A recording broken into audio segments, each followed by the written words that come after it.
Many people in the world love gossip. They love gossip so much that they live for gossip. I'll admit that when I was in my, probably early 30s or maybe late 20s, I can't remember exactly based on time, I can remember that I would often expound upon a conversation to draw people out.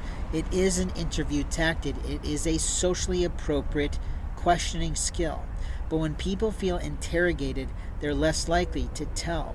The truth is, there is definitely information in your life that is yours, and there's information in other people's lives that is theirs. And I want you to be really clear in your mind of what that is for you may not be what that is for someone else, especially if it's something that's not appropriate to you. You see, there's parts of a human being's relationships that belong in the public sector. There are parts of a human being's relationships in friendships and love that belong in the private sector.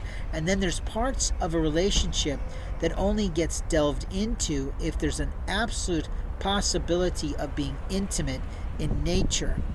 Intimate topics happen amongst many people today without any thought to social nuances or social propriety in any way.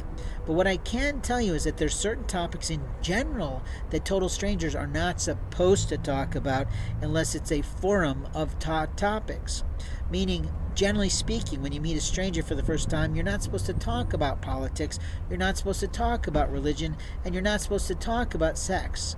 And yet, people might talk about technology.